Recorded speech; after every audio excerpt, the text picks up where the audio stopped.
Hello, everybody. It's me, Stephen Englander. Welcome to today's Between the Spreadsheets podcast. I've got today with me Levi Liebling. Levi has various law practices with a specialization in how to look after your employees and general HR, and he's all over the world. And he's going to tell you today how to keep out of the employment tribunals. Hello, Levi. Thank you for joining us. That's a big one, Steve. Now you're really putting me on the spot.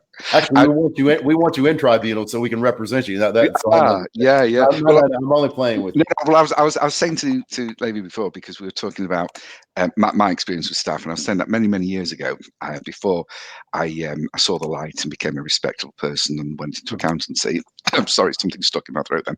But I was telling Levi that I had a cash and carry. I used to import and export, and that led me into bankruptcy. And I would say about 60% of the reason was because I had staff stealing. They were robbing me blind, and I should have been more alert. But one of them, I used to go out for dinner with. He used to come to my house for dinner until one day I went to his house, and I went to the toilet, and upstairs he had a load of stock in his back room. And I thought, oh God, not another one. But anyway, we're not here to talk about my woes. Tell us about what you do, Levi. So as I said, we specialized in outsourced HR and employment law. We basically support 5 different niches in the industry. We have a brand. Our overall brand is DLP, and that brand has 5 other niches underneath it. And those niches are, we support the HR managers or HR professionals. So we have a whole service that you can imagine. You have these HR professionals that are inside of organizations, and they might be CIPD qualified, but that CIPD qualification only goes so far. What is it? What's CIPD? CIPD is the certification, is the accreditation that an organization looks for, that they think that if they hire an HR professional that is CIPD qualified, that says they are a good HR person. Right. Which is rubbish. Yeah. Okay. And I'll state it right here live on air. It's rubbish. Here we go. Because what happens, it's like anything. It's kind of like with your accounting, Yeah. You get to a level, fine. You go and you get certified, and you might have continued education or whatever, Oh yeah. CPD. Yeah. That really doesn't make you a better accountant. No. It gives you a structure. It gives you updates on the law, maybe not even law. On your side, it does the law. On CIPD, it doesn't. But it gives you knowledge, a level of knowledge. But if you're in real live situations, okay, you learn through time. Mm-hmm. And now a person like myself, let's just say I was in accountancy today, all right, and I was new, or maybe not even new. Let's just say I had 10 years, 15 years of experience, and I got stuck in kind of my ways. Mm-hmm. All right. All of a sudden, somebody knew each other that well. I'm just making an assumption here. If you were experienced in the industry and you're successful at it, all right, you've got ways of doing business. Mm. And those ways of doing business, and that hopefully that ethical method that you apply, all right, has a structure to it that makes you and your clients build a relationship, all right, which is also important. And that many times is more important. Yes. Because the more you understand your clients, your customers, the better job you can do. Now, kind of take that down into employees and staff. You as an HR professional might go and learn how to do certain things inside the HR world, although that in itself is a bit challenging because HR encompasses such a wide array of tasks and areas that can't necessarily be done by one person. But let's just assume for a moment that an individual is educated. But if you and I are working in the same office, we get a certain complacency to that. I get to know you, and the more I get to know you from an HR perspective isn't necessarily a good thing. It's not a bad thing, but it's not necessarily a good thing, because what happens is if a situation arises where I need to call you into a disciplinary, have a grievance with you or something, it can tout my decision-making. It can kind of tout the way that I move forward in a process. And going back to us as an organization, how we support the HR professional is we have a whole network. We have something that's called Stronger Together, which is HR professionals helping HR professionals. And that is to allow the HR professional a space to continue to get a bit more education, to learn ways of supporting their staff so that they can not run into some of the problems that you might have ran into in your early career. Yeah. All right, with the methodologies and techniques that we teach and we train on, there's a load of things, and we've written tons of books and things on this, but I don't want to bore you with a lot of details today, but that's just, I'm an accountant. It's hard to bore me. Sorry, go ahead. I'm an accountant. It's hard to bore me. Just let me make a point here. One of the problems I've seen, because we deal with a lot of smaller companies, owner-run businesses, and in an ideal world, we can distance management from workers. But what we've got here is somebody that owns, say, a pub, and he's working next to one of his employees. Sorry.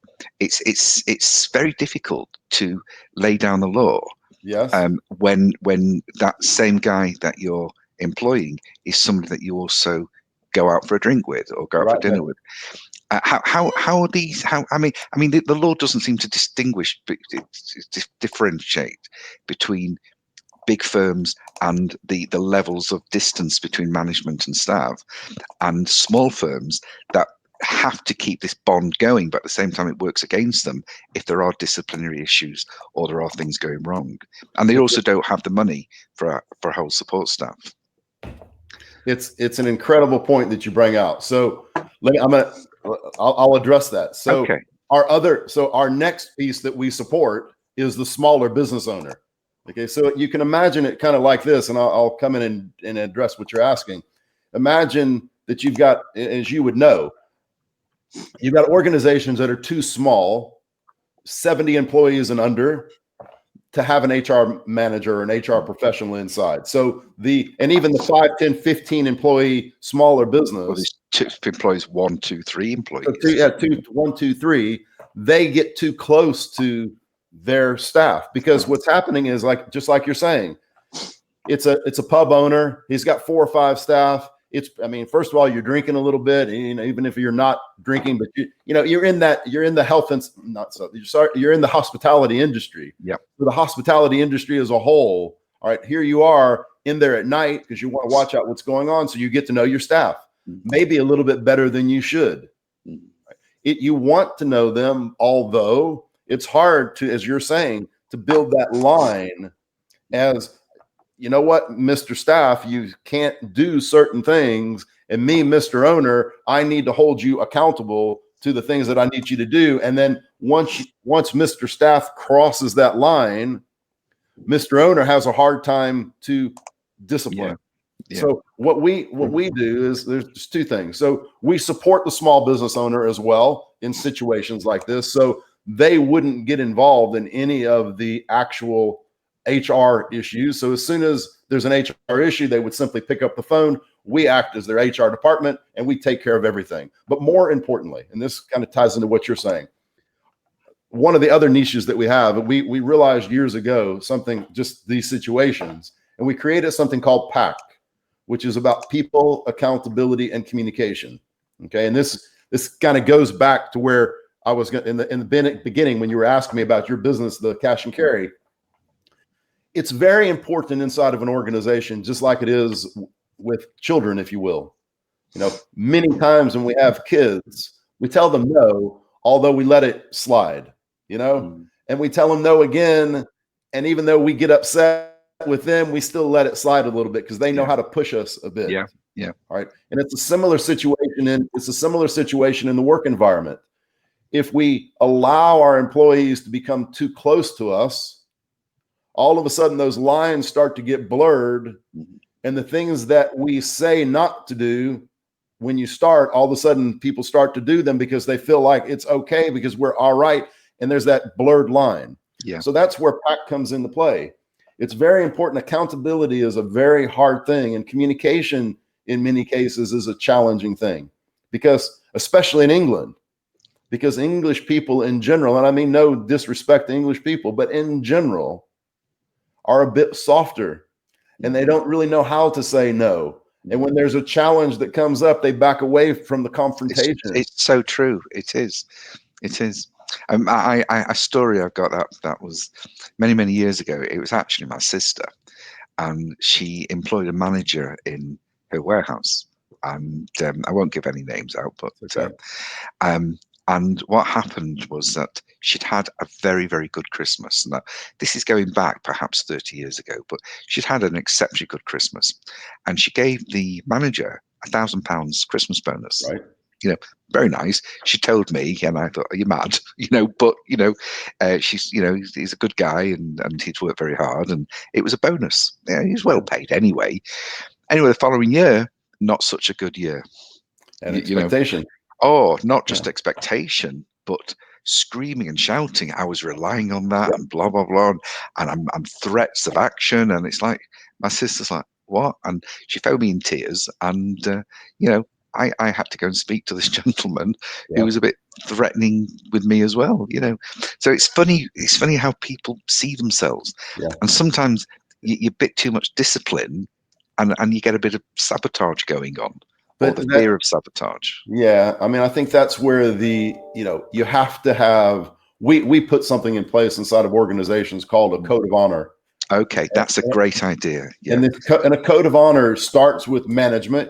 Again, whether it's one person or it's the whole management team, but it starts with this process of going through what are the ideas, what is the accountability inside of an organization. Yeah. And we teach people and educate how to hire by the code of honor so that these situations don't come up. Because going back to a child, and I like to use it as an example. Yeah. If the child knows, I mean, if the parent is strong enough, and not hard, and I'm not saying hardcore discipline, but if no means no, and you cross that line, you have to hold that line, even though it's really hard sometimes. But in work, it's the same thing. Especially when you have a smaller organization, is that these lines start to become blurred. And as these lines become blurred, problems start to come because ownership they're not communicating. They're not communicating properly. So if I say to you, Ed, I'm sorry, not Ed, Stephen. I got to get mixed. Both of you for that matter. If I say, be at work at 9:00. Work starts at 9, whether it's online or in the shop. 9:00 is the time we start, and you come in at 9:05, and I don't say anything about it. Then there's an assumption that it's okay. Now tomorrow it happens again, and the next day it happens again, and I don't say anything. But now on Friday, 5 days in, it's bugged me enough, and I finally say something to you. Now all of a sudden, Ed, if Stephen's telling Ed starts to feel the emotion inside, starts to see as though he's attacked a little bit. Not though you're attacking him, and not that he necessarily is thinking attack, but the emotion inside, the feeling inside, because I've been doing it, and now all of a sudden you're making me wrong. Okay, start an issue. And it makes you look bad in front of everybody. I had a member of staff once that I let go, and it was a similar situation to that. And on a friendly chat at first, I started getting back everything that they've ever done for me. Everything. And I'm thinking, well, you've not done that much. And then I said to them, can I ask you, have you ever done anything for me that you haven't been paid for? Right. And it's like, because God's on their side. And the tribunals are on their side. And I've ended up sometimes feeling I'm doing this job, I'm doing that job, but what am I paying you for? So if I've got to do it, what do I need you for? And then to add insult to injury, they're off on holiday as well. Probably more than they're entitled to. So I think that I find that over the years I've been in business, and the different businesses I've dealt with and owned. I mean, we've got nearly 1,000 clients across the UK, and we've been like this for over well, over 30 years. Right. And before that, I was in another business. I've been a lot of problems within businesses.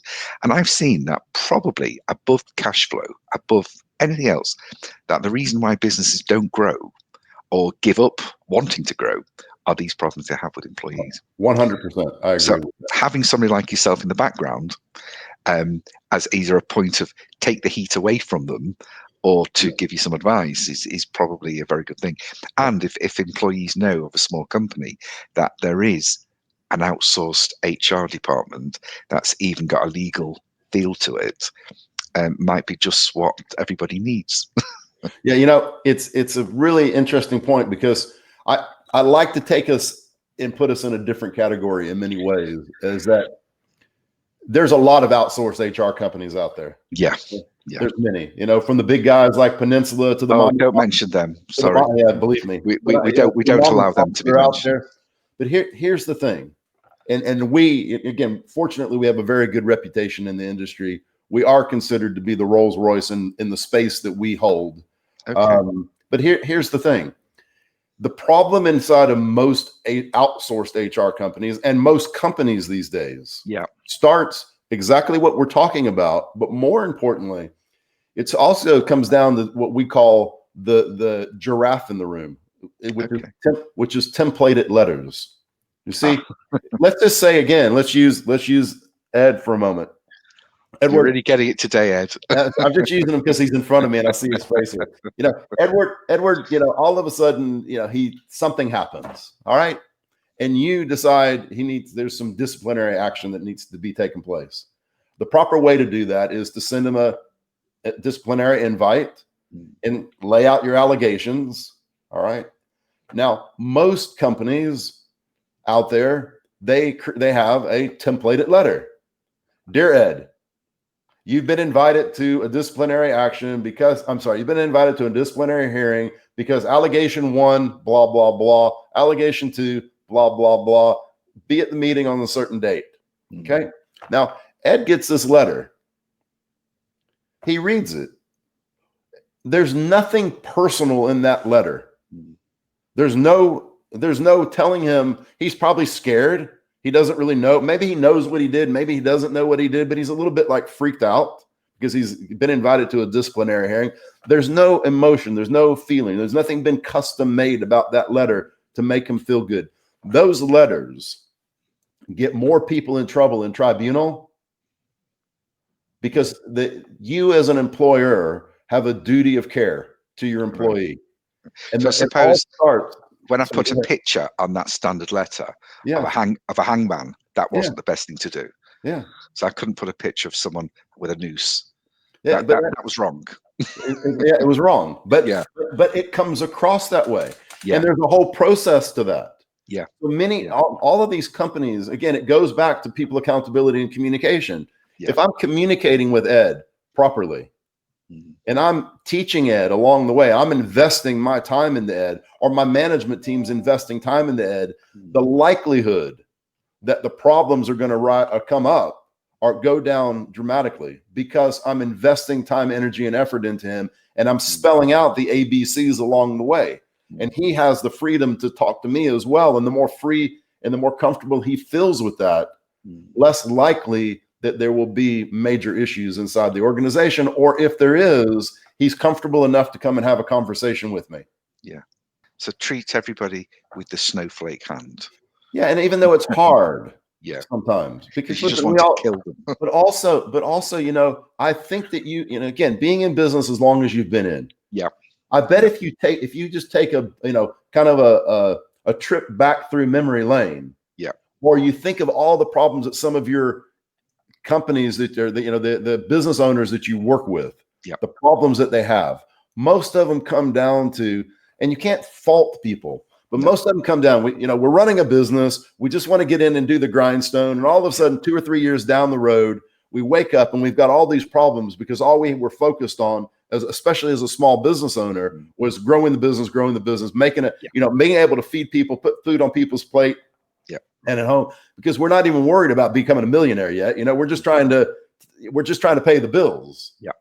And we don't think about all these little things, but if we think about them early on, then we're building a team. And if we're building a team, more likely than not, Yeah. we can be successful, which is what you said earlier on. It's not always about the profit and loss. No. Because the profit and loss will be there if you have a proper team. Yeah. Yeah. And that's part of the problem as well. I mean, I'm a terrible manager. I am. I blow hot and cold, yeah. But I've actually got a good team that manage themselves and each other, and it's about what they're trying to achieve more than anything else. I mean, most of my staff, I'm not plugging us, but they do care about getting people's accounts in on time, and the frustration comes from not being able to contact people or not be able to do what they want to do, and sometimes they don't necessarily follow things up quickly because they're trying so hard to get other things in. Yeah. So, but it's taken me 40 years to get there. Yeah. And even then, it's not everybody that pitches in. It's an interesting thing, and we try to get this through. Again, you don't get it through to everybody, okay? But an interesting point is this: is we learned through the years, and again we teach it, is that a lot of times employers don't want to pay employees, okay? Top talent, okay? But a lot of time, I mean, in most cases, not all cases, because you have some egotistical people out there, and they're no good either. They're trying to get more money than they're worth. Yeah. But typically, typically educated, good employees, that match your code of honor, that match your goals. I love this code of honor. Sorry, go ahead. I love this code of honor idea. If it matches in there, they can do the work of 3 people that are lower, that don't have the same mindset, aren't in the same place, don't have the same goals and values as you. And if you run through your organization and you say, hey, I've got 15 people that work for me, and there's 7 of them or 8 of them that are up here, and there's 4 or 5 that are in the middle, and I don't know the number, and then a couple on the bottom that are kind of pulling everybody down. The old saying, the weakest link holds everybody down. You get rid of that weak link, everybody else picks up the work, because there's no stress from these ones down here. They're not having to pick up their bad work. Yeah, absolutely. It's just getting people to understand this and facing it, because most small businesses out there do know this, that there's 1 or 2 people killing it, and it's as you get older, people don't want to rock the boat, and they don't want to. They try and look at the bigger picture, But that is the problem. Yeah. So before we go, yes, and it's been great talking to you, and it's been really informative for me, and I just to stress a couple of things. I think we should explore this honor thing, and I want to tell everybody that when we're talking about pack, we're not talking about Pac-Man. Right. This is a completely different concept. And if you do want to contact Levi, or have any issues that you want to discuss, or you feel that it's about time you stepped up and did something, and if you don't want to do it yourself, do feel free to contact Levi direct. His details are coming up on the screen as we speak. And if you feel a bit shy and that British, you just want to speak to someone that speak to me, and I will pass you straight on to Levi. So thank you very much for joining us. Have you got any last words? No, I think you're fired.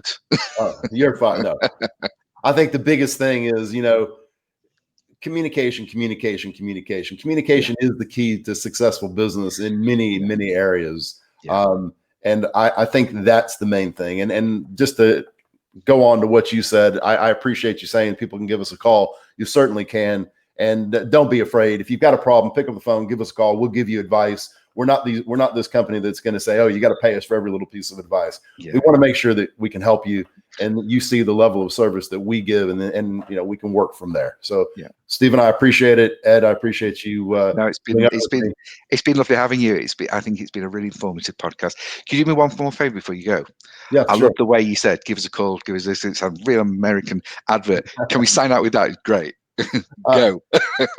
Give us a call. Don't be afraid to give us a shout. We're more than glad to help you along the way with any questions pertaining to HR, employment law, or communication or organization inside of your company. Any way that we can help. Thank you very much. Okay. Thank you. See you soon. Bye-bye, everybody. Be well.